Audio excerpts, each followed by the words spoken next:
अब हम आगे डिस्कस करते हैं कि साइक्लो एल्केन्स बनाने के लिए मेथड ऑफ प्रिपरेशन क्या होगी। हम सबसे पहला मेथड डिस्कस करते हैं for the formation of cyclo alkane. देखते हैं, सबसे पहला मेथड है फ्रुंस मेथड। और क्या लिया फ्रुंस मेथड में कि एक एल्केन ही लेना, बस एल्केन के जो कोने हैं, जो टर्मिनल्स हैं, उन टर्मिनल्स पे आप हेलोजन लगा लेना। ब्रोमो ब्रोमो वाला हेलोजन लगा लेना या क्लोरो वाला, कोई सा भी आप हेलोजन हो। बस ध्यान रखना जो भी आप एल्केन लो, जो एल्केन होगा सीधी चेन में होगा तो उसके दोनों कोनों, दो कोने होंगे ना, तो दोनों कोनों पे हमें क्या लगाने होंगे, एक एक हेलोजन लगा लो। तो यहाँ हमने क्या लिया, हमने बस क्या किया है, ये ऐसे ही तो है, 3 कार्बन है, यहाँ पे Br लगा लिया और यहाँ पे Br लगा लिया। बस इसको सीधा ना लिख के इस तरह से घुमा के लिख लिया है तो कंफ्यूज नहीं होना, सब जगह आ जाएगा CH2 CH2। ओके, तो बस इसको क्या किया, ये सीधा ना लिख के इसको घुमा के लिख लिया है ये क्या ही, डाई हेलोजन डेरिवेटिव है एल्केन्स का।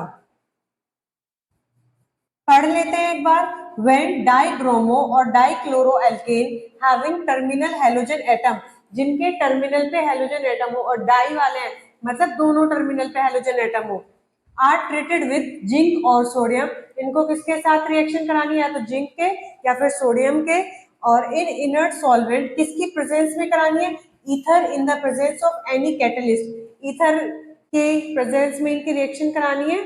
और कोई कैटलिस्ट भी रहेगा, जैसे यहाँ पे साथ में क्या है, सोडियम आयोडाइड एक कैटलिस्ट ले लिया, then cyclo alkanes are form, तो साइक्लो एल्केन्स बनेंगे। क्या है फ्रुंस रिएक्शन, कि हमें फ्रुंस रिएक्शन में एल्केन लेने हैं, और कौन से वाले एल्केन लेने हैं, जिनके दोनों टर्मिनल पे हेलोजन एटम हो, और उनकी क्या करनी है, जिंक से या फिर सोडियम से रिएक्शन करानी है। और जो ये रिएक्शन होगी ये किसके प्रेजेंस में होगी, ईथर के सॉल्वेंट के प्रेजेंस में होगी, और जो कैटलिस्ट पे होगा वो क्या होगा, सोडियम आयोडाइड। तो ऐसा करने से क्या होगा, आप देखना, आप जरा, जो ये जिंक है ये इन दोनों Br को लेके निकल जाएगा, दोनों टर्मिनल पे से एक Br यहाँ से हटाया, एक Br यहाँ से हटाया, और जिंक इन Br को लेके निकला, तो जिंक ने क्या बना दिया, ZnBr2, दो वैलेंसी होती है जिंक की, दोनों Br जोड़ लिए, ठीक है। अब जो यहाँ पे बचा वो क्या बचा होगा, इस तरह से 3 कार्बन है और CH2 CH2 CH2। अब इन दोनों कार्बन के एक Br हटे हैं, तो इनकी तो एक एक वैलेंसी खाली हो गई ना। अभी अपनी वैलेंसी को कंप्लीट करने के लिए क्या करेंगे, ये दोनों आपस में जुड़ जाएंगे, और जब ये आपस में जुड़ जाएंगे तो हमारे पास इस तरह से साइक्लो प्रोपेन बन के आ जाएगा।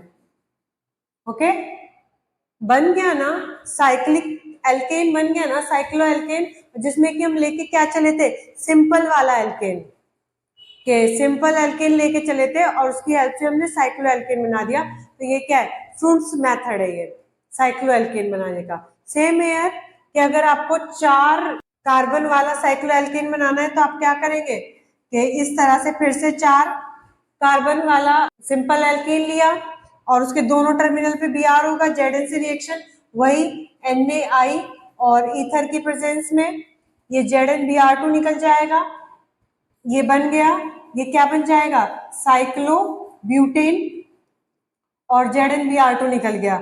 ऐसे ही 5 कार्बन का लोगे तो फिर से ये ZnBr2 निकलेगा, वही Na ईथर की प्रेजेंस, और 5 कार्बन का हमारे पास क्या बन जाएगा, साइक्लोपेंटेन, और ZnBr2 निकल जाएगा। होप सो सभी को समझ आ गया होगा कि फ्रुंस मेथड क्या है, ठीक है।